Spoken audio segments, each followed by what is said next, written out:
Hi, this is Brinda. Welcome to my channel. Special Tate Paper 2 Social Science கிளாஸஸில் இது 5th class. இதுக்கு முன்னாடி ஒரு 4 வகுப்புகள் ஃபினிஷ் பண்ணியிருக்கோம். அந்த 4 கிளாஸில் எதை பற்றி என்ன தலைப்பில் நான் நடத்தியிருக்கேன் அப்படின்னு பார்த்தீங்கன்னா, ஐரோப்பியர்கள் வருகை, மைசூர் போர் அண்ட் கர்நாடக போர் இதெல்லாம் ஃபினிஷ் பண்ணியாச்சு. பார்க்காதவங்க தயவு செஞ்சு போய் பாருங்கள், அப்போ தான் ஒரு கண்டினியூட்டி இருக்கும். வீடியோஸ் யாரெல்லாம் பார்க்கலையோ அவங்களுக்காக நான் டிஸ்கிரிப்ஷனில் லிங்க் தரேன், செக் பண்ணி பாருங்கள். கிளாஸ் அப்போ தான் ஒரு கண்டினியூவாக போகும், உங்களுக்கும் புரியும். இன்றைக்கி கிளாஸில் எதெல்லாம் பற்றி பார்க்க போகிறோம், இன்னையோட வகுப்பு என்ன அப்படின்னு பார்த்தீங்கன்னா, பிளாசி போர் அண்ட் பக்சார் போர், ஆங்கிலோ மராத்திய போர்கள். பிரிட்டிஷ் இருக்காங்களே அந்த பிரிட்டிஷ் ஒரு பொலிட்டிக்கல் பவராக மாறுறதுக்கான ஒரு முக்கியமான போர் இந்த பிளாசி போர் அண்ட் பக்சார் போர். ஸோ இதை பற்றி தான் பார்க்க போகிறோம். வகுப்பை முழுமையாக பாருங்கள், ஸ்கிப் பண்ணாதீங்க, அப்போ தான் ஒரு தெளிவு கிடைக்கும். வாங்க கிளாஸ்க்குள்ளே போகலாம். வரலாற்றில் பிளாசி போர் அப்படின்றது ரொம்ப முக்கியமான வார். ஏன் அப்படின்னா எல்லா வார் தான் நடந்துச்சு, நிறைய வார் பார்த்துட்ருக்கோம். அதில் இது மட்டும் என்ன ஒரு ரொம்ப முக்கியமான வார் அப்படின்னு பார்த்தீங்கன்னா, பிரிட்டிஷ் ஒரு பொலிட்டிக்கல் பவராக எமர்ஜ் ஆகிறாங்க. அப்போ இதுக்கு முன்னாடி வரைக்கும் என்னவா இருந்தாங்க அப்படின்னு பார்த்தீங்கன்னா, ட்ரேட் பண்ணிகிட்டு இருந்தாங்க, வணிக மையம் அமைச்சிட்டு இருந்தாங்க. இதுக்கு முன்னாடி பிரெஞ்சுக்காரர்கள் டச்சுக்காரர்களோட தான் சண்டை போட்டுட்டு இருப்பாங்க. எதுக்குன்னா வணிக மையங்களை கேப்சர் பண்ணுறதா இருக்கட்டும், அது ரிலேட்டடாக தான் இங்கே சண்டைகள் நடந்துகிட்ருக்கும். யாருக்கும்னா பிரிட்டிஷு, ஃப்ரெஞ்சு அண்ட் டச்சு இவங்களுக்குள்ளார தான் போட்டிலாம் நடந்துகிட்டு இருந்தது, சண்டைகள் நடந்துகிட்டு இருந்தது. ஆனால் இப்போது டைரெக்டாக யார் அட்டாக் பண்ணுறாங்க அப்படின்னு பார்த்தீங்கன்னா, இந்திய அரசர்களை அட்டாக் பண்ணுறாங்க. நவாபா இருக்கட்டும் அண்ட் மற்ற அரசர்களை, இந்திய அரசர்களை டைரெக்டாக அட்டாக் பண்ணுறாங்க. அவங்க கூட டைரெக்டாக வாரில் இன்வால்வ் ஆகுறாங்க. வார் எண்டில் இவங்க தான் வின் பண்ணுவாங்க, பிரிட்டிஷ் தான் வின் பண்ணும். வின் பண்ணதுக்கப்புறமா ஒரு முக்கியமான பொலிட்டிக்கல் பவராக எமர்ஜ் ஆவாங்க. வங்காளத்தில் ஒரு முக்கிய பொலிட்டிக்கல் பவராக யார் மாறுவா? ஆங்கிலேயர்கள் மாறுவாங்க. இது முதல் படி. இந்தியா ஃபுல்லாக ரூல் பண்ண ஆரம்பிக்கிறதுக்கான ஒரு முதல் படி எதுன்னு பார்த்தீங்கன்னா, வங்காளத்தை தன்னோட கண்ட்ரோலுக்குள்ளே எடுத்துகிட்டு வர்றது. ஸோ இந்த வங்காளத்தை கண்ட்ரோலுக்குள்ளே எடுத்துகிட்டு வர்றது அப்படின்றது 2 போர்களுக்கு அப்புறமா தான் நடக்கும், இந்த பிளாசி அண்ட் பக்சார். அதுக்கப்புறமா தான் வங்காளம் டோட்டலாக பிரிட்டிஷ் கண்ட்ரோலுக்குள்ளேயே போயிடும், பொலிட்டிக்கல் கண்ட்ரோலில் அவங்க போயிடும். ஓகேவா? இந்த வார் எப்போ நடந்துச்சு அப்படின்னு பார்த்தீங்கன்னா, பிளாசி போர் 1757. ஐ திங்க் நான் இதை பற்றி உங்கள்கிட்ட சொல்லாமல் விட்டுருந்துருப்பேன். நம்ம எதை பற்றி பார்த்தோம்? கர்நாடக போர் பார்த்தோம் அண்ட் மைசூர் போர் பார்த்தோம். மைசூர் போருக்குலாம் முன்னாடியே நடந்த ஒரு வார். 3ஆம் கர்நாடக போருக்கு இடையில நடந்த ஒரு வார் அப்படின்னு பார்த்தீங்கன்னா, அது பிளாசி போர் தான். ஸோ பிளாசி போர் அப்படின்றது ஏன் அதுக்கு அந்த பேருனா, பிளாசி அப்படின்ற இடத்துல நடந்ததுனால தான் பிளாசி போர். இந்த பிளாசி போருக்கான காரணங்கள் என்னன்னு பார்த்தீங்கன்னா, இது வங்காளம் இருக்கு இல்லையா, இந்த வங்காள பகுதியை ரூல் பண்ணிட்டு இருந்தது அலிவர்தி கான் அப்படின்ற ஒரு நவாப். வங்காளத்தோட ஆட்சியாளரை நவாப்னு சொல்லுவோம். ஸோ அங்கே யார் ரூல் பண்ணிட்டு இருக்கான்னா, அலிவர்தி கான் அப்படின்ற ஒரு நவாப் ரூல் பண்ணிட்டு இருக்காரு. அவர் இறந்ததுக்கு அப்புறமா அந்த பதவிக்கு யார் வராங்கன்னா, அவரோட பேரன் சிராஜ் உத் தௌலா. அவரோட பேர் சிராஜ் உத் தௌலா. அவர் தான் என்ன பண்ணுறாரு, பதவிக்கு வரார். ஸோ அவர் வந்ததுக்கு அப்புறமா அவருக்கும் ஆங்கிலேயர்களுக்கும் ஒரு சின்ன கிளாஷ் ஆகிட்டே இருக்கு. சிராஜ் உத் தௌலாவோட சிஸ்டரோட சன், கரெக்டாக சொல்லணும்னா சிஸ்டரோட சன் சிராஜ் உத் தௌலாவுக்கும் அந்த சிஸ்டரோட சன்னுக்கும் ஆகவே ஆகாது, சண்டே ஆகிட்டே இருக்கும். அவங்களுக்கு யார் அடைக்கலம் தரா, யார் சப்போர்ட் பண்ணுறா அப்படின்னு பார்த்தீங்கன்னா, பிரிட்டிஷ் கிட்ட போயிட்டு அவர் அடைக்கலம் ஆகிட்டாரு. ஸோ இவர் என்ன கேட்குறாரு, சிராஜ் உத் தௌலா அவரை எங்கள்கிட்ட ஒப்படைச்சிருங்க, யாரை, இவரோட சிஸ்டரோட சன்னை எங்கள்கிட்ட ஒப்படைச்சிருங்க, நாங்கள் பார்த்துக்குறோம் அப்படின்ட்டு அவங்க கேட்கும்போது, சின்ன பையனால் பெரியவங்க. ஸோ கேட்கும்போது அவங்க தரமாட்டாங்க, யார், பிரிட்டிஷ் கொடுக்க மாட்டாங்க. இதனால் என்ன ஆகும்னா, ஒரு பெரிய ஒரு சண்டை ஆகும். இதுவும் ஒரு காரணம். ஸோ இதுவும் ஒரு காரணம், அவங்க தராமல் இருந்தாங்க இல்லையா, தரல அப்படின்றதும் ஒரு முக்கியமான காரணம். இதுக்கு அடுத்தது இவர் என்ன பண்ணுறாரு அப்படின்னா, நம்ம ஒரு விஷயம் கேட்குறோம், அவங்க தரல, நம்மளை வீக்காக நினைக்கிறாங்க போல், நம்மளும் ஸ்ட்ராங் தான் அப்படின்னு ப்ரூஃப் பண்ணணும் அப்படின்றதுக்காக வில்லியம் கோட்டையை கேப்சர் பண்ணுவார். வில்லியம் கோட்டை எங்கே இருக்குது? கல்கத்தாவில் இருக்குது. கல்கத்தாவில் இருக்கிற அந்த வில்லியம் கோட்டை யாரோட கோட்டை?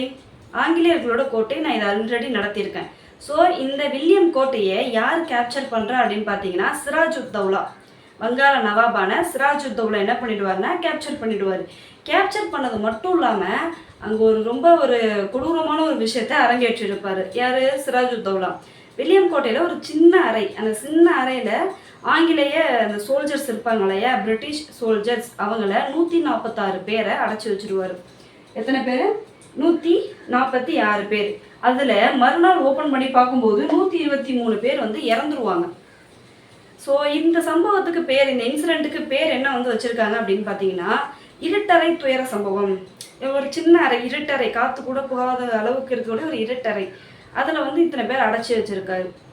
ஒரு கொஞ்சம் பேர் இருக்கிற இடத்துல 146 பேரை வந்து அடைச்சி வச்சிருந்ததுனால மூச்சு திணறி வந்து இறந்துட்டாங்க. ஸோ இதுக்கு பேர் என்ன? இருட்டறை துயர சம்பவம். இது எப்போ நடக்குது அப்படின்னு பார்த்தீங்கன்னா 1756 நடக்குது. எந்த பிளேஸில் நடக்குது? வில்லியம் கோட்டையில் நடக்குது. யார் இதை செஞ்சது? சிராஜுத் தௌலா. ஸோ இந்த வில்லியம் கோட்டையை கேப்சர் பண்ணணும் அப்படின்னு பிரிட்டிஷ் என்ன பண்ணுறாங்கன்னா, பிரிட்டிஷோடது தான் அது சிராஜுத் தௌலா கைக்கு போயிடுச்சு இல்லையா, திரும்ப வந்து இவங்க கைக்கு கொண்டுட்டு வரணும் அப்படின்ட்டு ராபர்ட் கிளைவ் அண்ட் வாட்சன் 2 பேரும் சென்னையிலேருந்து அங்கே வங்காளம் போகிறாங்க. மீட்டுட்டாங்க, வில்லியம் கோட்டையை வந்து மீட்டுடுவாங்க. அது மட்டும் இல்லாமல் ராபர்ட் கிளைவும் சிராஜுத் தௌலாவும் ஒரு உடன்படிக்கை சைன் பண்ணிப்பாங்க. என்ன அப்படின்னு பார்த்தீங்கன்னா, அலிநகர் உடன்படிக்கை அப்படின்னு 1757 ஒரு உடன்படிக்கை சைன் பண்ணிப்பாங்க. ஸோ அதன் அடிப்படையில் சண்டை போடக்கூடாது, அமைதியாக இருக்கணும் அப்படின்னு சைன் பண்ணிப்பாங்க. இப்படி உடன்படிக்கையெல்லாம் சைன் பண்ணாலும் என்ன நடக்கும் அப்படின்னா, போர் வந்து ஸ்டார்ட் ஆகும். எப்படின்னா, ஆங்கிலேயர்கள் இருக்காங்க இல்லையா, ஆங்கிலேயர்கள் பிரெஞ்சோட ஒரு முக்கியமான ஒரு குடியேற்றம், அது இந்த சைடில் இருக்குது. இதுவும் நான் சொல்லியிருக்கேன், சந்திரநாகூர். ஃப்ரெஞ்சுக்கு சவுத்து சைடு ஒரு முக்கியமான ஒரு குடியேற்றம் இருக்குது. இது பேர் என்ன? தரங்கம்பாடி. இங்கே தமிழ்நாட்டில் இருக்குது. அது மாதிரி வங்காளம் இந்த பகுதியில் ஒரு முக்கியமான ஒரு குடியேற்றம் இருக்குது ஃப்ரெஞ்சுக்கு. என்ன பிளேஸ்னால் சந்திரநாகூர். அந்த சந்திரநாகூரை ஆங்கிலேயர்கள் கேப்சர் பண்ணிடுவாங்க. ஸோ கேப்சர் பண்ணதுனால சிராஜுத் தௌலாவும் ஃப்ரெஞ்சும் என்ன பண்ணுவாங்கன்னா, 2 பேரும் கூட்டணி வச்சுக்கிட்டு பிரிட்டிஷை வந்து எதிர்ப்பாங்க. ஸோ போர் நடக்கும். போரில் யார் தோற்று போவாங்கன்னா, Siraj ud Daula and French government தோற்று போயிடும். பிரிட்டிஷ் தான் வின் பண்ணும். வின் பண்ணது மட்டும் இல்லாமல் கொஞ்சம் அந்த வணிக உரிமைகள் இருக்கு இல்லையா, அது தடையில்லாத வணிக உரிமையை வாங்கிப்பாங்க. அப்போ இதுக்கு முன்னாடி அவங்க வங்காளத்தில் கல்கத்தாலலாம் வணிக உரிமையை வாங்கலையா, நம்ம இதுக்கு முன்னாடி படித்தோமே அப்படின்னு கேட்டிங்கன்னா, ஆமாம், நம்ம போன கிளாஸ்லலாம் லாஸ்ட் கிளாஸில் அந்த ஐரோப்பியர்கள் வருகை பற்றின கிளாஸ்ல எல்லாமே பார்த்துருக்கோம். வணிக உரிமை கிடச்சிருக்கு. இப்போது இன்னும் கொஞ்சம் அந்த வணிக உரிமை இன்க்ரீஸ் ஆகிடுச்சு, இன்ஃப்ளூயன்ஸ் ஆகிடுச்சுன்னு வச்சுக்கங்களேன். இன்னும் கொஞ்சம் லைக் யாரும் அவங்கள கொஷின் பண்ண முடியாத அளவுக்கு இன்னும் கொஞ்சம் ஸ்ட்ராங் ஆகுறாங்க. வணிக உரிமை இன்னும் கொஞ்சம் இன்க்ரீஸ் ஆகுது. எங்கெங்க அப்படின்னு பார்த்தீங்கன்னா, வங்காளம், பீகார், ஒரிசா இந்த 3 பகுதிகளிலையும் வணிக உரிமை, தடையில்லா வணிக உரிமையை பிரிட்டிஷ்க்கு கிடைக்கிது. ஓகேவா? இது வரைக்கும் புரியுதா? பிளாசி போரில் யார் வின் பண்ணுறா? பிரிட்டிஷ் தான் வின் பண்ணுறாங்க, இவங்க தோத்துடுறாங்க. சரி, இப்போ இந்த போரில் வின் பண்ணது மூலமாக என்ன பொலிட்டிக்கலி அவங்க என்ன இன்ஃப்ளூயன்ஸ் ஆகுறாங்க, பொலிட்டிக்கலி என்ன ஸ்ட்ராங் ஆகுறாங்க அப்படின்னு கேட்டிங்கன்னா, சிராஜுத் தௌலான்ற ஒரு நவாப் இருந்தார் இல்லையா, அவரை பதவியை விட்டு இறக்கிட்டு, நீ போயிட்டு வாப்பா வீட்டுக்கு, நீ வந்து இந்த மாதிரிலாம் பண்ணுற அப்படின்னு இரட்டரை துயர சம்பவம்லாம் பண்ணி வச்சுருக்க, எங்களோட சோல்ஜர்ஸை கொண்டுட்டேன்னு அவரை வந்து பதவி விட்டு இறக்கிட்டு இவங்களுக்கு சாதகமாக நடக்கக்கூடிய ஒரு நவாபை அப்பாயிண்ட் பண்ணுறாங்க. வங்காள நவாபா யாருன்னா மீர் ஜாஃபர் அப்படின்றவங்கள வந்து வங்காளத்தோட நவாபா வந்து அப்பாயிண்ட் பண்ணிடுவாங்க பிரிட்டிஷ். அவங்களுக்கு சாதகமாகவே எல்லாமே நடக்கணும் அப்படின்றதுக்காக. ஸோ இப்போ வங்காளத்தை ரூல் பண்ணுறது யார்? பிரிட்டிஷா இல்லை நவாபா? நவாபு தான், ஆனால் பிரிட்டிஷ்க்கு சப்போர்ட் பண்ணக்கூடிய, பிரிட்டிஷ்க்கு சாதகமாக இருக்கக்கூடிய, பிரிட்டிஷ் என்ன கேட்டாலும் மண்டையாட்டக்கூடிய ஒரு நவாப் மாதிரி. ஸோ இப்போ ஒரு பொலிட்டிக்கலி என்ன ஆயிருக்காங்க? ஸ்ட்ராங் தானே ஆயிருக்காங்க பிளாசி போருக்கு அப்புறமா. ஸோ இதுதான் பிளாசி போர். இதுக்கு அடுத்தது நம்ம பக்சார் போர் பற்றி பார்க்கலாம். வகுப்பை தொடர்ந்து பாருங்கள், என்ன டவுட்னாலும் வந்து கேளுங்க, கமெண்ட் பண்ணுங்கள். ஓகே, இப்போ உங்களுக்கு ஒரு கொஷின் எத்தனை பேர் கரெக்டாக ஆன்சர் பண்ணுறீங்கன்னு பார்ப்போம். அலிநகர் உடன்படிக்கை யார் இருவருக்கு இடையில கையெழுத்தானது? ஆன்சர் தெரிஞ்சவங்க கமெண்ட் பண்ணுங்க. நெக்ஸ்ட்டு எந்த வார் பற்றி பார்க்க போகிறோம் அப்படின்னா, பக்சார் போர். இப்போது பிளாசி போரோட அதே கண்டினியூட்டி தான் அப்படியே பக்சார் போர். பிளாசி போர் எண்டில் என்ன ஆச்சு? சிராஜுத் தௌலாவை பதவியை விட்டு இறக்கிட்டு யாரை பதவி ஏற்றுறாங்க? அதாவது வங்காள நவாபா ஆங்கிலேயர்களுக்கு சப்போர்ட் பண்ணுவார் அப்படின்ட்டு யார்? மீர் ஜாஃபர் இல்லையா? அந்த மீர் ஜாஃபர் என்ன பண்ணுவார் அப்படின்னா, கொஞ்சம் பிரிட்டிஷ்க்கு ஃபேவராக நடந்துக்க மாட்டார். ஸோ மீர் ஜாஃபரை வந்து வங்காள நவாப் பதவியிலேருந்து இறக்கிட்டு அகெயின் மீர் காசிம் அப்படின்ற இன்னொரு ஆளை வந்து என்ன பண்ணுவாங்கன்னா, நவாபா வந்து வங்காளத்தோட நவாபா அப்பாயிண்ட் பண்ணுவாங்க. அப்பாயிண்ட் பண்ணுறதுன்னு சொல்ல முடியாது, பதவியை ஏற்றி வைப்பாங்க. இவங்களாம் வந்து இந்த கவர்மெண்ட்டை நடத்திட்டு இருக்காங்க, லைக் அப்பாயிண்ட் பண்ணுறதுக்கு அப்படி கிடையாது. மீர் காசிம் என்ன பண்ணுவாங்கன்னா வங்காள நவாபா ஆக்குவாங்க. யார்? பிரிட்டிஷ். ஸோ மீர் காசிம் வங்காள நவாபா ஆயிட்டாரு. அவர் என்ன பண்ணுவார்னா அப்படி வங்காள நவாபா ஆனதுக்காக பர்த்வான், சிட்டகாங், மிட்னாப்பூர் அப்படின்ற 3 பிளேஸை யாருக்கு வந்து வழங்குவாங்கன்னா பிரிட்டிஷ்க்கு, ஆங்கிலேயர்களுக்கு வழங்குவாங்க. ஸோ அப்போ மீர் காசிம் வந்துட்டார், வங்காள நவாபா மாறிட்டார். அவர் என்ன பண்ணுவார்? முக்கியமான ஒரு விஷயம், வங்காளத்தோட கேபிட்டல் இருக்கு இல்லையா, அந்த கேபிட்டலை சேஞ்ச் பண்ணுவார். முர்ஷிதாபாத் அப்படின்ற பிளேஸ்லேருந்து மாங்கேர் அப்படின்ற பிளேஸுக்கு கேபிட்டல் என்ன பண்ணுவார்னா எக்ஸ்சேஞ்ச் பண்ணிடுவார். வங்காளத்தோட கேபிட்டல் முர்ஷிதாபாத்லேருந்து மாங்கேருக்கு எக்ஸ்சேஞ்ச் பண்ணிடுவார், சேஞ்ச் பண்ணிடுவார்.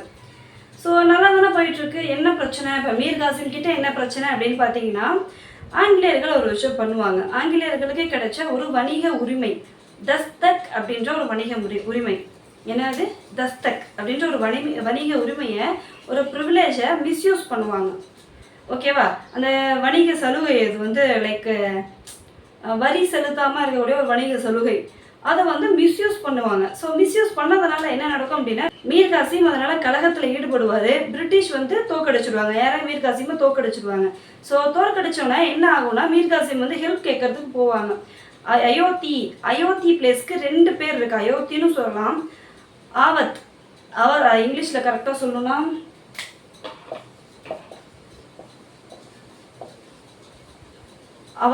அவாத்தில் ஆவத் அப்படின்னு சொல்லுவாங்க. அதுவும் ஒன்று தான். அயோத்தி அப்படின்ற பிளேஸும் ஒன்று தான்.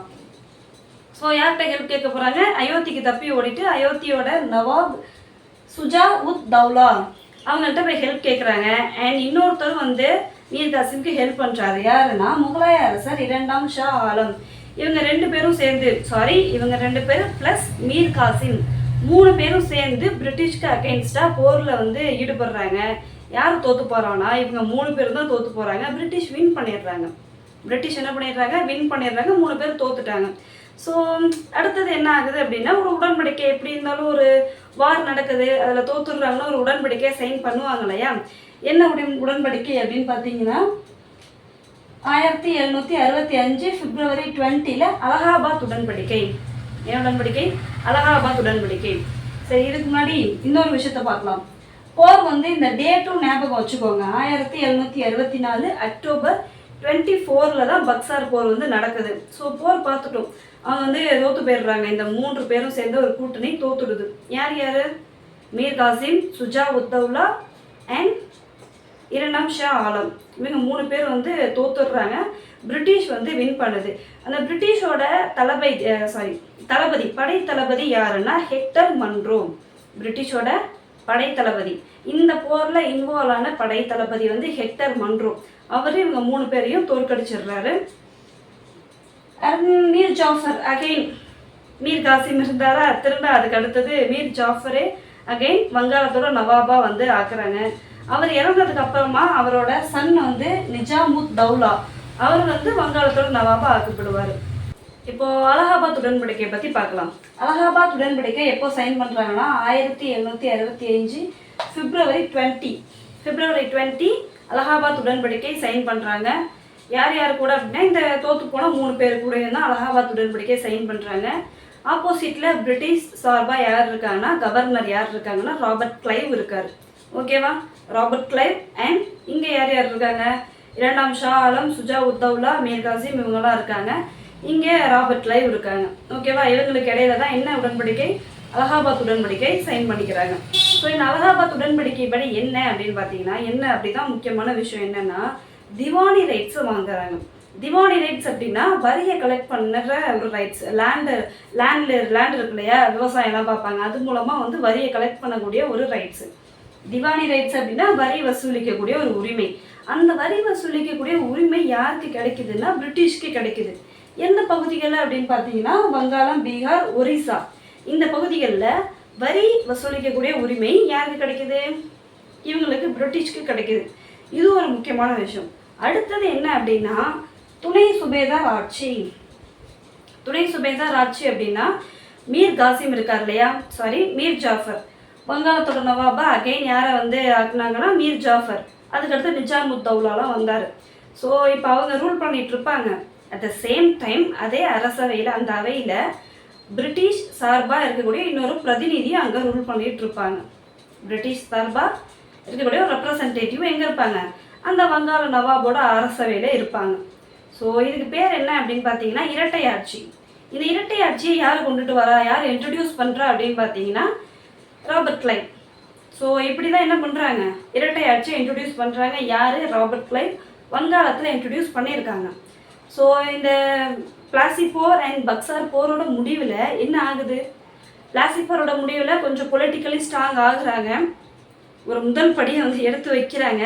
அண்ட் பக்சார் போருக்கு அப்புறமா திவானி ரைட்ஸே வாங்கிட்டாங்க. எங்கே, வங்காளம், பீகார், ஒரிசாவில் திவானி ரைட்ஸ் வாங்கிட்டாங்க. அது மட்டும் இல்லாமல் இரட்டை ஆட்சியும் ஏற்படுத்தி வங்காளம் அந்த பகுதிகளில் ஒரு ஸ்ட்ராங்கான ஒரு பொலிட்டிக்கல் பவராக யார் மாறுறா, பிரிட்டிஷ் மாறிட்டாங்க. ஸோ இது வரைக்கும் புரியுது தானே? அகைன் இன்னொரு கொஸ்டின் கேட்குறேன், ஆன்சர் தெரிஞ்சவங்க கமெண்ட் பண்ணுங்கள். திவானி ரைட்ஸ் பிரிட்டிஷ்க்கு எந்தெந்த பகுதிகளில் கிடைச்சிது? பக்சார் போரோட முடிவில் திவானி ரைட்ஸ் எந்தெந்த பகுதிகளில் பிரிட்டிஷ்க்கு கிடைச்சதுன்னு ஆன்சர் தெரிஞ்சவங்க கமெண்ட் பண்ணுங்கள். ஸ்பெஷல் டெட் பேப்பர் 2 சோஷியல் சயின்ஸ்க்கான டெஸ்ட் பேட்ச் கண்டக்ட் பண்ணிகிட்ருக்கேன். கிளாஸ் அட்டன் பண்ணால் மட்டும் போதாது, டெஸ்ட் ப்ராக்டிஸ் கண்டிப்பாக இருக்கணும். அப்போ தான் எக்ஸாமில் பாஸ் பண்ண முடியும், குவாலிஃபைடு மார்க் எடுக்க முடியும். இத்தனை வருஷங்கள்லாம் நீங்கள் வந்து பாஸ் பண்ண முடியாமல் கஷ்டப்பட்டுட்டு இருந்திருப்பீங்க. அகைன் வந்து ஒரு டெஸ்ட் பேட்ச் வந்து எடுக்கிறதுக்கு யோசிச்சுட்டு இருந்து அகைன் குவாலிஃபைடு மார்க் எடுக்க முடியாமல் திரும்ப அடுத்த வருஷம் எழுதுகிற மாதிரி எடுத்துகிட்டு போகாதீங்க. இந்த வருஷம் நம்ம கிளியர் பண்ணுறோம் அப்படின்ற ஒரு மைண்ட் செட்டில் தெளிவாக உட்காந்து ஒரு நாளைக்கு 3 hours இல்லைனா 2 hours வச்சும் படிங்க. தயவு செஞ்சு revision important. At the same time question practice ரொம்ப இம்பார்ட்டன்ட். நான் டெஸ்ட் பேட்ச் கண்டக்ட் பண்ணிகிட்ருக்கேன். டெஸ்ட் பேட்சோட ஒரு ரேட் வெறும் 499 rupees தான். Topic wise test, weekly test and unit test இருக்கும். அண்ட் லாஸ்ட்டாக வந்து எக்ஸாமுக்கு முன்னாடி ஒரு 3 ஃபுல் டெஸ்ட் இருக்கும். ஃபுல் டெஸ்ட்டில் Tamil, English, psychology, social science எல்லாமே இருக்கும். 150 மார்க்குக்கு இருக்கும். ஸோ ரொம்ப யூஸ்ஃபுல்லாக இருக்கும் டெஸ்ட்டு. ஸோ நீங்களும் ப்ரீமியம் டெஸ்ட் பேட்ச் வாங்கணும், ப்ரீமியம் டெஸ்ட் பேட்ச்சில் ஜாயின் பண்ணணும்னு நினைக்கிறீங்க அப்படின்னா கமெண்ட்லேயும் டிஸ்கிரிப்ஷன்லேயும் கொடுக்குற டெலிகிராம் குரூப்பில் வச்சுட்டு ஜாயின் பண்ணுங்கள். டெலிகிராம் குரூப்போட டிஸ்கிரிப்ஷனில் என்னோட ஜிபே நம்பர் இருக்கும்.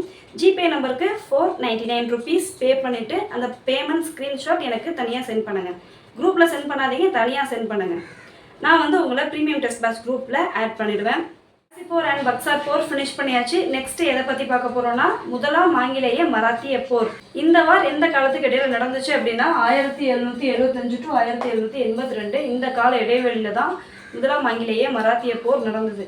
காரணம் என்ன அப்படின்னு பார்த்தீங்கன்னா இந்த மராத்தா பகுதி இருக்கு இல்லையா, மராத்திய பகுதி அது ஒரு மராத்திய கூட்டமைப்பு. அந்த கூட்டமைப்பு சிதஞ்சிடும். லைக் அஞ்சு பகுதிகளை 5 சுதந்திரமான மாநிலங்களை வந்து பிரிஞ்சிருவாங்க. பிரிஞ்சு தனித்தனியாக ரூல் பண்ணிட்டு இருப்பாங்க. என்னென்ன பகுதிகள்? பூனால பேஷ்வா, பூனால யார் ரூல் பண்ணிட்டு இருப்பா? பேஷ்வா. பரோடா கெய்க்வாட், நாக்பூரில் போன்ஸ்லே, இந்தூரில் ஹோல்கர், குவாலியரில் சிந்தியா. இந்த மேப்பில் பார்த்தீங்கன்னா இங்கே யார் இருக்கா? பேஷ்வா, இங்கே கெய்க்வாட், இங்கே ஹோல்கர், இங்கே சிந்தியா, இங்கே போன்ஸ்லே. ஸோ இந்த 5 பகுதிகளில் அதாவது மராத்திய கூட்டமைப்பு 5 தனித்தனியான சுதந்திரமான மாநிலங்களாக பிரிஞ்சு தனித்தனியாக வந்து ரூல் பண்ணிட்டு இருக்காங்க. இது வரைக்கும் புரியுது தானே? இந்த மராத்தியர்களுக்கு இடையில இருக்கக்கூடிய நிறைய ப்ராப்ளம்ஸ், இந்த ப்ராப்ளம்ஸில் பிரிட்டிஷ் எப்படி மூக்க நுழைச்சி நமக்கு எதனா ஆதாயம் கிடைக்குமா, நமக்கு வந்து ஒரு சில பகுதிகள் வந்து கிடைக்குமா, இப்போ ஒருத்தருக்கு சப்போர்ட் பண்ணி மற்றவங்களுக்குலாம் அகெயின்ஸ்டாக நின்றுட்டு ஏதாச்சும் பகுதிகளை வாங்கிக்க முடியுமா அப்படின்ற மாதிரி அந்த மராத்திய கூட்டமைப்பு சிறஞ்சி தனித்தனியாக இருக்குது. அதுக்குள்ளே நிறைய ப்ராப்ளம் இருக்குது. இதில் போய் யார் இன்வால்வ் ஆகுறாங்கன்னா பிரிட்டிஷ் இன்வால்வ் ஆகுறாங்க. இன்வால்வ் ஆகி நான் சமாதானம் பண்ணி வைக்கிறேன்ற மாதிரி பண்ணிகிட்ருப்பாங்க. ஸோ அது என்ன நடக்குது அப்படின்றத பற்றி பார்க்கலாம் வாங்க. வகுப்பை முழுமையாக பாருங்கள். அகைன் ரிப்பீட் பண்ணுறது அதுதான், வகுப்பை முழுமையாக பாருங்கள். ஸோ இப்படி பிரிஞ்சுட்டாங்க. பூனால என்ன நடக்கும் அப்படின்னு பார்த்தீங்கன்னா நாராயண ராவ் அப்படின்ற ஒரு பேஷ்வா இறந்துருவார். நாராயண ராவ் இறந்ததுக்கு அப்புறமா அந்த பேஷ்வா பதவிக்கு யார் வரலாம், யார் வருது? அவரோட பையன் தானே வரணும். அவரோட பையன் யாருன்னு பார்த்தீங்கன்னா அவர் கொஞ்சம் சின்ன பையனாக இருந்துட்டு இருப்பார். அவரோட பையன் பேர் வந்து 2ஆம் மாதவ் ராவ். அவர் ஒரு சின்ன பையனாக இருந்துட்டு இருப்பார். ஸோ அதனால இன்னொருத்தர் அவரோட ஐ திங்க் மாமா அந்த மாதிரி ரிலேட்டிவில் வருவாங்க. நம்ம இதெல்லாம் ஞாபகம் வச்சுக்க வேணாம், மாமாவா யாருங்களாம். அந்த ஆளோட பேர் தான் நமக்கு முக்கியம், ரகுநாத ராவ். ஓகேவா? அந்த ரகுநாத ராவ் என்ன பண்ணுறாரு அப்படின்னா பேஷ்வாவாக ஆகிடுறாரு. அந்த ரகுநாத ராவுக்கு யாருக்கிட்ட ரொம்ப எதிர்ப்பு இருக்குது அப்படின்னா பூனாவில் இருக்கக்கூடிய ஒரு முக்கியமான ஒரு குழு, அதோட தலைவர் நானா பட்னாவிஸ் அப்படின்ற ஒருத்தர் வந்து யாருக்கு அகென்ஸ்டாக இருக்கா? ரகுநாத ராவுக்கு அகென்ஸ்டாக இருக்குது. நீ எப்படா நீ வந்து இதாகுவ, பேஷ்வாவா ஆவன், பேஷ்வானா உன்னோட அரசர் தான், அந்த ஊரில் அதுக்கு பேர் பேஷ்வா. இன்னும் கரெக்டாக சொல்லணும்னா பேஷ்வா அப்படின்றது கிங்கோட ஒரு பிரதிநிதி இல்லைன்னா ஆளுநர் அது மாதிரி தான் இருந்துகிட்டு இருந்தாங்க. அவங்க ரூலராலாம் மாறலை, ஃபஸ்ட்டு அப்படி தான் இருந்தாங்க. பின் நாட்களில் கிங்கோட அந்த வேல்யூ கொஞ்சம் கம்மியாயிடும், அரசர்கள் கொஞ்சம் வீக்காக இருப்பாங்க. அதனால் இவங்கெல்லாம் என்ன ஆவாங்க, இந்த ஆளுநர்கள்லாம் வந்து ரியலாக அவங்களே ரூல் பண்ண ஆரம்பிச்சிருவாங்க. அதுதான் வந்து பேஷ்வா. ஸோ நம்ம டாபிக் வரலாம். என்ன சொல்லியிருந்தோம், ரகுநாதராவுக்கு அகெயின்ஸ்டாக யார் இருக்காங்கன்னா நானா பட்னாவிஸ் அப்படின்றவர் அகெயின்ஸ்டாக இருப்பார் ரகுநாதராவுக்கு. பிகாஸ் நீ எப்படி வர முடியும், பேஷ்வாவை எப்படி வர முடியும், அந்த அளவு ஒரு பையன் இருக்கார், அவர் பெரிய பையனாக ஆனதுக்கப்புறம் அவர் தான் வரலாம், நீ எப்படி வருவே அப்படின்ற மாதிரி அவருக்கு அகெயின்ஸ்டாக இருக்கார். இரண்டாம் மாதவராவுக்கு இவர் சப்போர்ட் பண்ணுறாரு. யார், நானா பட்னாவிஸ் சப்போர்ட் பண்ணுறாரு. ஸோ இவருக்கு ஒரு ஆசை யார் இருக்குன்னா, ரகுநாதராவுக்கு வந்து ரகுநாதராவுக்கு வந்து என்ன ஆகணும் ஆசை அப்படின்னு பார்த்தீங்கன்னா, பேஷ்வாவை ஆகிடணும் அப்படின்னு ஒரு ஆசை.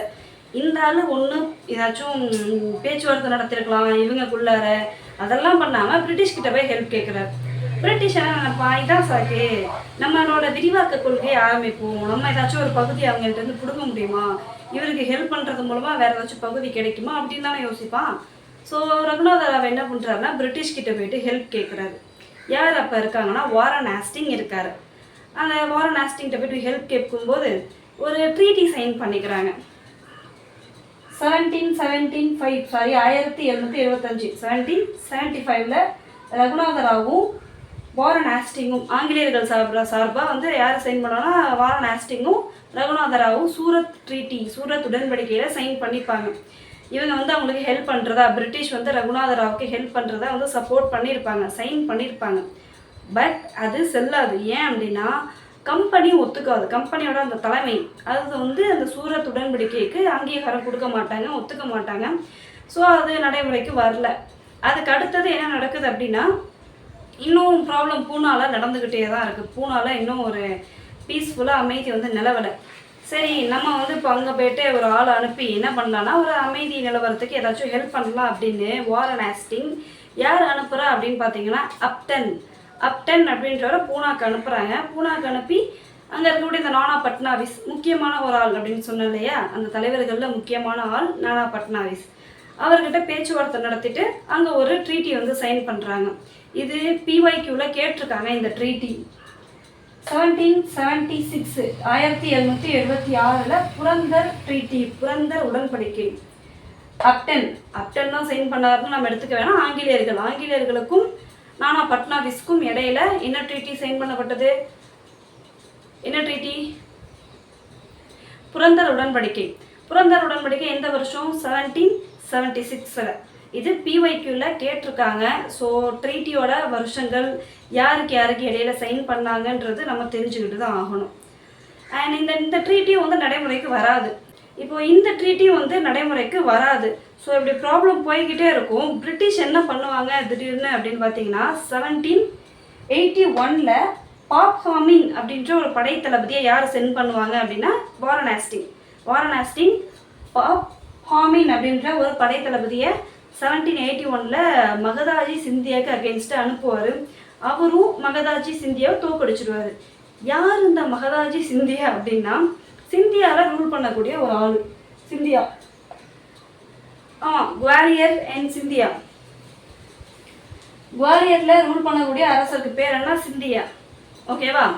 ஸோ அது இங்கே தான் இருக்குது குவாலியர். இங்கே ரூல் பண்ணக்கூடிய ஒரு ஆள் பேர் தான் வந்து சிந்தியானா, அந்த அரசர் பதவியோட பேர். மகதாஜின்றது அந்த அரசரோட பேர். ஸோ இதை வந்து கிளாரிஃபை ஆகுங்க, கன்ஃபியூஸ் பண்ணிக்காதீங்க. இப்போது சிந்தியா அப்படின்னா அந்த பதவிக்கு பேர் சிந்தியா, மகதாஜின்னா அந்த அரசரோட பேர். ஓகேவா? இதை கன்ஃபியூஸ் பண்ணிக்காதீங்க. ஸோ மகதாஜி சிந்தியாவுக்கு அகெயின்ஸ்டாக வந்து யார் அனுப்பி வைக்கிறாங்க, பாப் ஹாமின் அப்படின்ற ஒரு படை தளபதியை சென்ட் பண்ணுறாரு வாரன் ஹேஸ்டிங். சிந்தியா தோற்று போயிடுவார். தோற்று போனதுக்கப்புறமா ஒரு ட்ரீட்டியை வந்து சைன் பண்ணுவாங்க. சால்வை உடன்படிக்கை அப்படின்னு 1782 சால்வை உடன்படிக்கை அப்படின்னு ஒரு உடன்படிக்கையை சைன் பண்ணுவாங்க. சைன் பண்ணதுக்கு அப்புறமா என்ன நடக்கும் அப்படின்னு பார்த்தீங்கன்னா, அவருக்கு பிரிட்டிஷுக்கு சால்செட் சால்செட் அப்படின்ற ஒரு பகுதி கிடைக்கும். ஸோ அவங்களோட எண்ணமே அதான். அவங்களோட எண்ணம் என்ன, பிரிட்டிஷோட எண்ணம், எனக்கு எதனோ ஒரு பகுதி கிடைக்குதா, எனக்கு ஏதாச்சும் ஆதாயம் கிடைக்குதா, நான் வந்து உங்களுக்கு ஹெல்ப் பண்ணுறேன், ஏதோ ஒரு பண்ணுறேன் அப்படின்னா, மூக்கம் உடைக்கிறேன், உங்களோட பிரச்சனை இல்லைன்னா நான் வந்து நல்ல பிள்ளையாட்டம் வந்து மூக்க விடுறேன்னா எனக்கு ஏதாச்சும் ஆதாயம் கிடைக்குதா அப்படின்ட்டு தான் வந்து அவங்க பேச்சுவார்த்தைலாம் நடத்துவாங்க. ஸோ அது செட் ஆகலை அப்படின்னா வாரில் ஈடுபட ஆரம்பிச்சிருவாங்க. அவங்களுக்கு எப்படியாச்சும் ஏதோ ஒரு பகுதி கிடைக்கணும், அவங்க வந்து அங்கே வணிகம் பண்ணணும் அப்படின்றதுக்காக தான். இந்த சால்வே ட்ரீட்டி படி இன்னொரு விஷயம், முதலாம் ஆங்கிலேய மராத்திய போரோட எண்டில் இன்னொரு முக்கியமான விஷயம் நடக்கும். என்ன அப்படின்னா, இரண்டாம் மாதவராவ் பேஷ்வாவாக ஆயிடுவார். எங்கே பார்த்தோம், இந்த இரண்டாம் மாதவராவ் பேஷ்வா ஆயிடுவார். இந்த ரகுநாத ராவ் தானே வந்து ஃபஸ்ட்டு நான் பேஷ்வா ஆவேன் அப்படின்ட்டு நின்றுட்டு இருந்தார். அந்த ரகுநாத ராவுக்கு ஓய்வூதியம் கொடுத்து, நீ வயசாகிடுச்சு வீட்டிலே உட்காந்துரு அப்படின்னு ஓய்வூதியம் கொடுத்துட்றாங்க பிரிட்டிஷ்.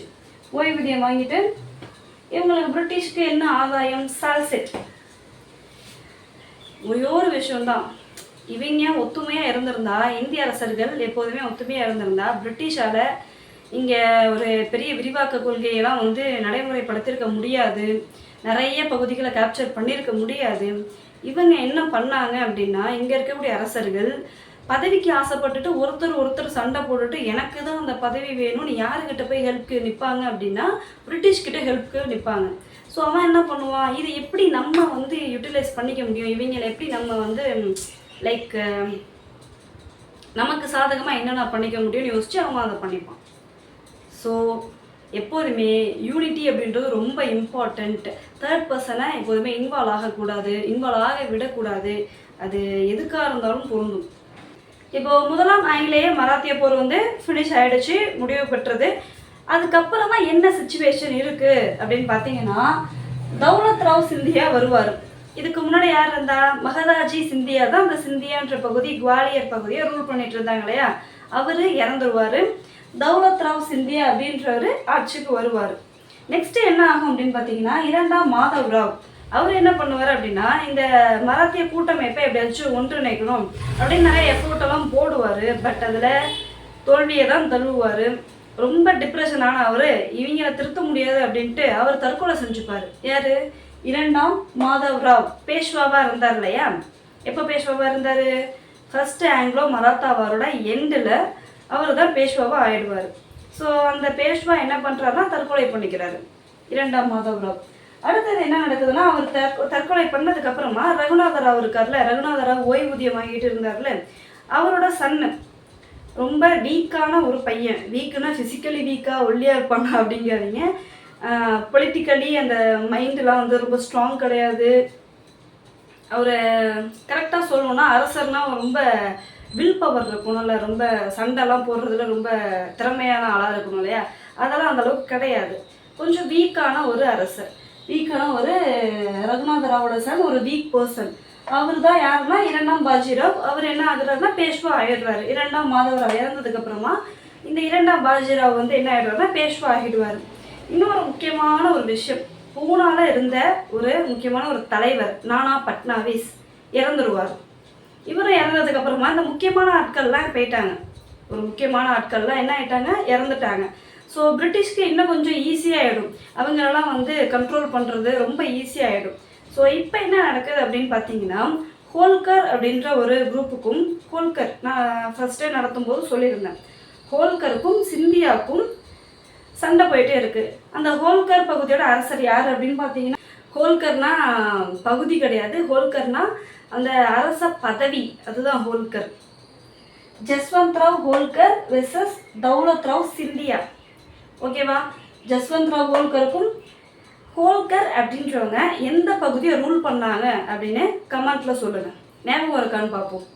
நான் ஃபஸ்ட்டே வந்து இப்படி எழுதி போட்டுட்டேன், யார் யார் எந்தெந்த பகுதியை வந்து ரூல் பண்ணுறவங்க, அந்த அரச பதவிக்கான பேர் என்ன, எந்த பகுதியில் ரூல் பண்ணுறவங்க. எக்ஸாம்பிளுக்கு சிந்தியானா குவாலியர், பூனானா பேஷ்வா, நாக்பூர்னா போன்ஸ்லே, அது மாதிரி நான் எழுதி போட்டேன். பரோடானா கெய்க்வாட் அப்படின்னு.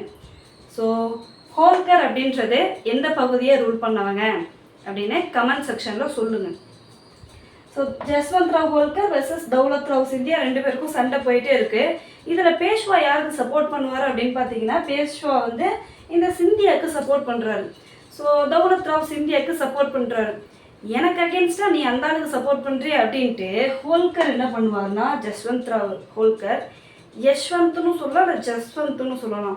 ஸோ அவர் என்ன பண்ணுவாருன்னா பேஷ்வாக்கு அகேன்ஸ்டாக படையை எடுத்துகிட்டு வந்துடுவார். ஸோ இவரெல்லாம் நம்ம வீக்கான ஆளாச்சா, இவருக்கு பயம் வந்துடுது, ஆஹா என்னடா இது படையை எடுத்துகிட்டு வந்துட்டாங்க, நம்ம என்ன பண்ணுறது அப்படின்னு. சரி போய் பிரிட்டிஷ்கிட்ட ஹெல்ப் கேட்போம் அப்படின்னு வெல்லஸ்லி கிட்ட போயிட்டு ஹெல்ப் கேட்குறாரு. வெல்லஸ்லி கிட்ட என்ன பண்ணுறாங்க, யார் போய் ஹெல்ப் கேட்குறாங்க, கன்ஃபியூஸ் ஆகிடக்கூடாது, யார், பேஷ்வா. பேஷ்வா பேர் இரண்டாம் மாதவ் ராவ். ஐயோ நானே கன்ஃபியூஸ் ஆகிட்டேனே. இரண்டாம் பாஜிராவ் தான் போயிட்டு ஹெல்ப் கேட்குறாங்க பிரிட்டிஷ் கிட்ட, வெல்லஸ்லி கிட்ட. ஸோ அவர் வந்து ஒரு இது வைக்கிறாரு, ஒரு ஃபுல் ஸ்டாப் வைக்கிறாரு, ஒரு ரூல்ஸை வந்து வைக்கிறாரு. என்னென்னா, நான் உனக்கு ஹெல்ப்லாம் பண்ணுறேன்ப்பா, எனக்கு என்ன ஆதாயம், நான் மெனக்கட்டி இவ்வளோ படை வலிமை அனுப்புகிறேன், இவ்வளோ படை அனுப்புகிறேன், எனக்கு நிதி வந்து டவுன் ஆகும், அது மூலமாக என் கஜானா காலியாகும், இதெல்லாம் நான் செஞ்சேன்னா எனக்கு என்ன சொல்லு அப்படின்ட்டு அவர் ஒரு பேச்சுவார்த்தை நடத்திட்டு இருக்காரு. இவர் உடனே நான் உங்களோட துணைப்படை திட்டத்தை ஏற்றுக்கிறேன். ஸோ இப்படி இதே மாதிரி ஆக்சுவலாக நடக்கலை, பட் அவர் தான் வந்து ரூல்ஸே வைக்கிறார், வெல்லஸ்லி தான். துணைப்படை திட்டத்தை நீங்கள் அக்செப்ட் பண்ணிக்கணும் அப்படின்ட்டு. ரெண்டு பேரும் பசீன் அப்படின்ற ட்ரீட்டி சைன் பண்ணிப்பாங்க. 1802 பசீன் அப்படின்ற ஒரு உடன்படிக்கை சைன் பண்ணிப்பாங்க, வெல்லஸ்லியும் பேஷ்வாவும். என்ன பேஷ்வா, இரண்டாம் பாஜிராவ், ரெண்டு பேரும் என்ன ட்ரீட்டி, பசீன் அப்படின்ற ஒரு உடன்படிக்கை சைன் பண்ணிக்கிட்டேன். அந்த பசீன் உடன்படிக்கை மூலமாக என்ன ஃபாலோ பண்ணணும் அப்படின்னா, துணைப்படை திட்டத்தை பேஷ்வா ஏற்றுக்கணும். இந்த துணைப்படை திட்டம் பற்றி நான் ஆல்ரெடி போன வகுப்புலேயே நடத்தியிருக்கேன். போன வகுப்பில் ஒரு ராஜா, அதாவது ஒரு அரசர், ஒரு பகுதியை ரூல் பண்ணக்கூடிய ஒரு அரசர் துணைப்படை திட்டத்தை அக்செப்ட் பண்ணியிருப்பார். ஸோ அவர் யார், ஞாபகம் இருக்கா? ரிவிஷன் பண்ணால் ஞாபகம் இருக்கு. ஸோ ஞாபகம் இருக்கிறவங்க கமெண்ட்ல வந்து சொல்லுங்கள். அந்த அரசர் யார், துணைப்படை திட்டம்னா என்ன அப்படின்றத நான் சொல்லியிருக்கேன். அது யார் அப்படின்னு வந்து கமெண்ட்ல வந்து சொல்லுங்கள். ஸோ இப்போ துணைப்படை திட்டம்னா என்ன, நான் அகைன் ஒன்ஸ் அகைன் ரிப்பீட் பண்ணுறேன். 1798 வெல்லஸ்லியால் இன்ட்ரடியூஸ் பண்ணப்பட்டது தான் துணைப்படை திட்டம். அதாவது இங்கே இருக்கக்கூடிய அரசர்கள்லாம் டம்மி ஆக்கிட்டு இவங்க பவர்ஃபுல்லாக ஆகிறதுக்கான ஒரு கொள்கை, விரிவாக்க கொள்கை. என்னென்னா, இங்கே இருக்கக்கூடிய அந்த சுதேச அரசர்கள், இங்கே இந்தியாவோட அரசர்களை சுதேச அரசர்கள்னு சொல்லுவாங்க. இந்த அரசர்களோட ஆர்மியை அங்கே கலைச்சிடணும். ஆர்மியை கலைச்சிட்டு வெல்லஸ்லி, அதாவது பிரிட்டிஷ் இருக்காங்களே, அந்த பிரிட்டிஷ் வந்து ஒரு ஆர்மியை வந்து அனுப்புவாங்க, ஒரு குரூப் ஆஃப் சோல்ஜர்ஸ் அனுப்புவாங்க, ஆர்மி ஒரு படையை வந்து அனுப்புவாங்க. அவங்க வந்து எல்லையிலலாம் இருந்துப்பாங்க. இந்த சுதேச அரசரோட எல்லைகளில் அவங்க பாதுகாப்புக்கு நின்றுப்பாங்க. இவருக்கு தனியாக ஆர்மி இருக்கக்கூடாது, இந்த அரசருக்கு ஆர்மி இருக்கக்கூடாது. அண்ட் இன்னொரு முக்கியமான விஷயம், இவங்க வேறு எந்த நாட்டு கூடயும் வந்து உடன்படிக்கையெல்லாம் சைன் பண்ணக்கூடாது. சைன் பண்ணணும்னா பிரிட்டிஷ்கிட்ட பெர்மிஷன் வாங்கணும், இந்த துணைப்படை திட்டத்தின் கீழே. ஓகேவா? அது எந்த கவர்மெண்ட் ஆச்சும் அக்செப்ட் பண்ணிக்கிது, எந்த கிங் ஆச்சும் லைக் பேஷ்வா மாதிரி ஒரு டுபாக் ஒரு கிங் கொஞ்சம் வீக்கான ஆள் வந்து இதை அக்செப்ட் பண்ணிட்டார் அப்படின்னா அவரால் அதுக்கு மேலே ஒன்றுமே பண்ண முடியாது. பிரிட்டிஷ் சொல்கிறத மண்டே ஆட்ட வேண்டியதான். பிகாஸ் ஆர்மியை கலைச்சிடணும், அவங்க ஆர்மி தான் இங்கே இருக்கும். இன்னொன்று, அந்த அரச பதவி இருக்கு இல்லையா, சரி அமைச்சரவை இருக்கு இல்லையா, அமைச்சரவையில் அவங்களோட ரெப்ரசன்டேட்டிவ் ஒருத்தவங்க இருப்பாங்க, பிரிட்டிஷோட ரெப்ரசன்டேட்டிவ் ஒரு ஆள் இருப்பாங்க.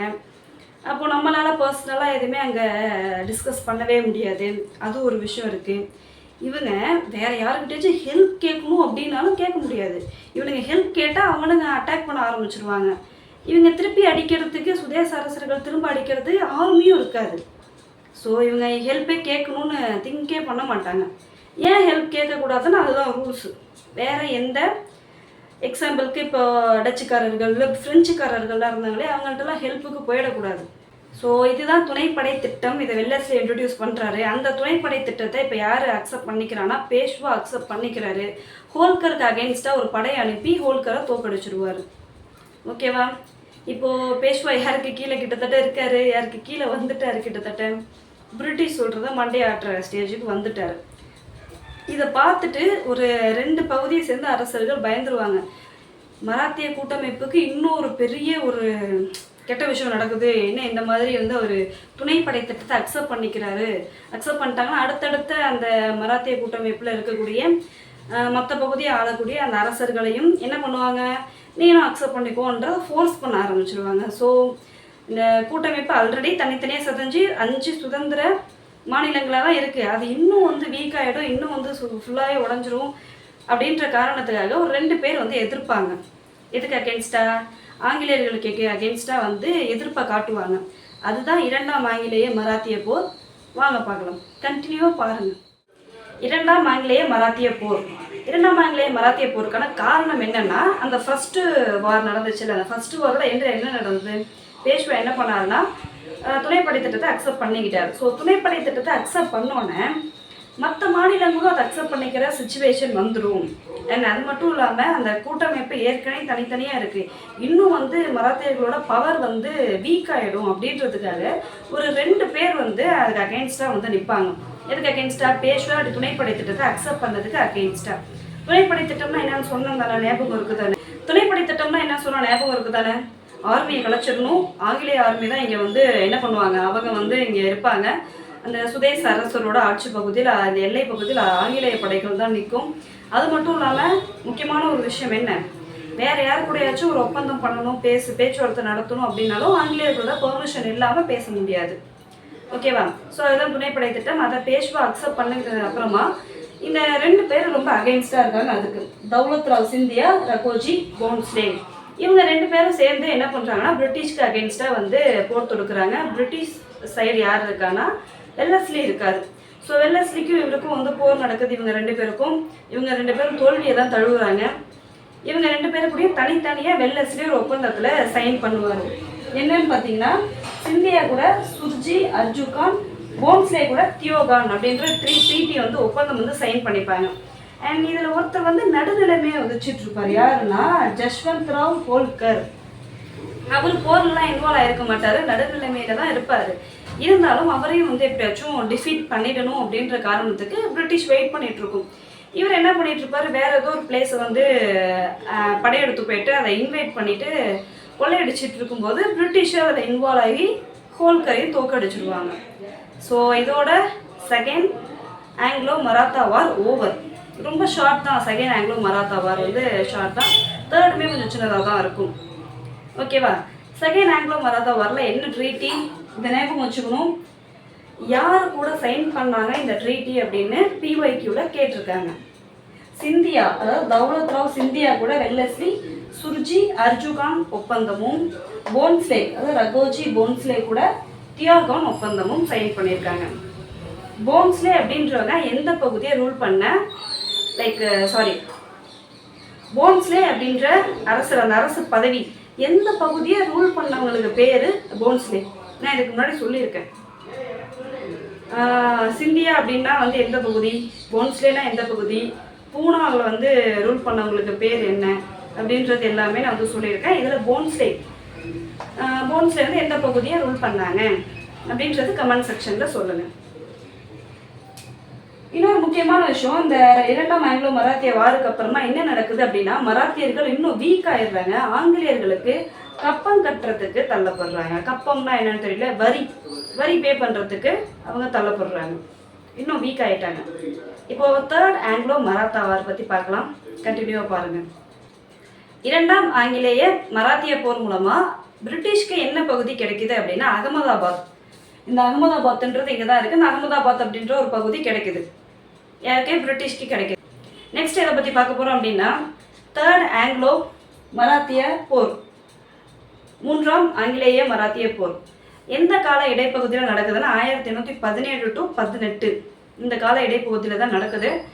ஸோ இதுக்கு என்ன ரீசன் அப்படின்னா, பிரிட்டிஷ் என்ன பண்ணுறாங்க, இன்னும் கொஞ்சம் விரிவாக்கம் பண்ணணும் அப்படின்னு அவங்க நினைக்கிறாங்க.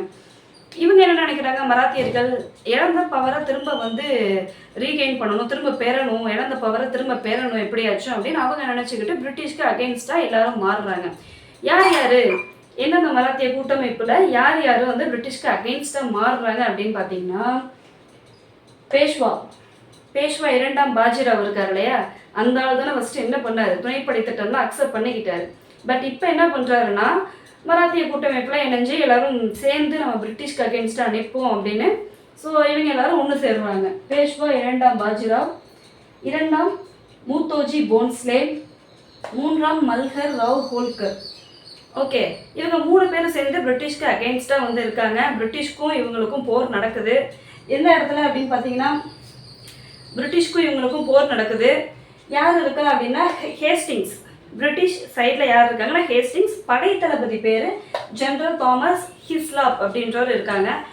யார் வின் பண்ணுவா? உங்களுக்கே தெரியும், பிரிட்டிஷ் தான் வின் பண்ணுது. இந்த 3 பேர் வந்து தோற்கடிக்கப்பட்டுடுறாங்க.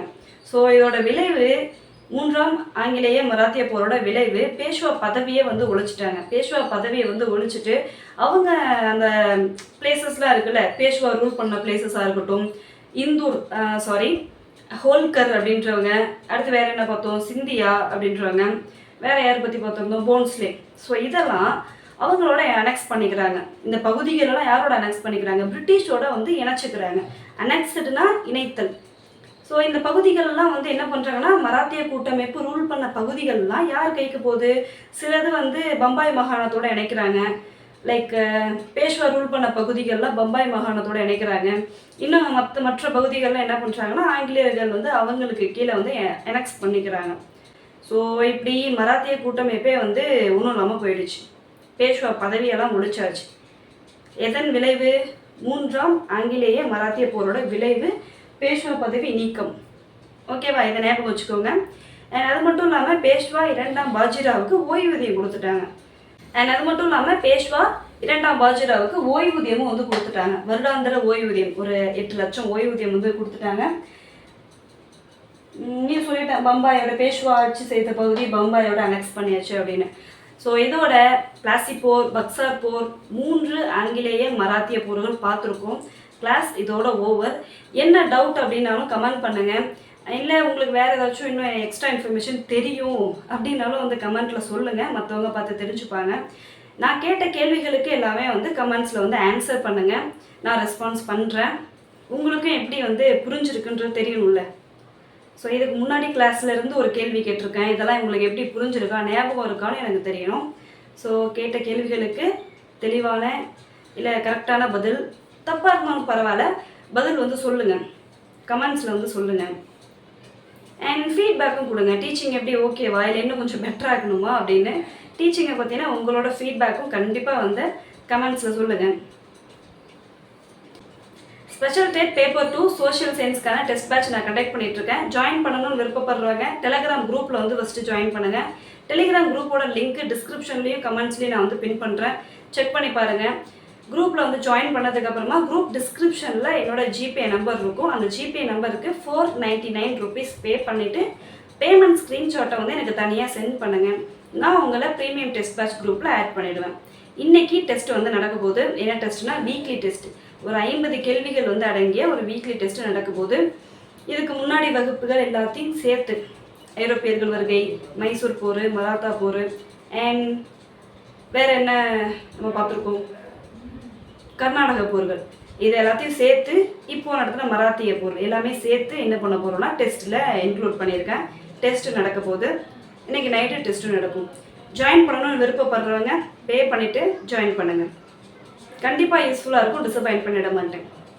தேங்க்யூ.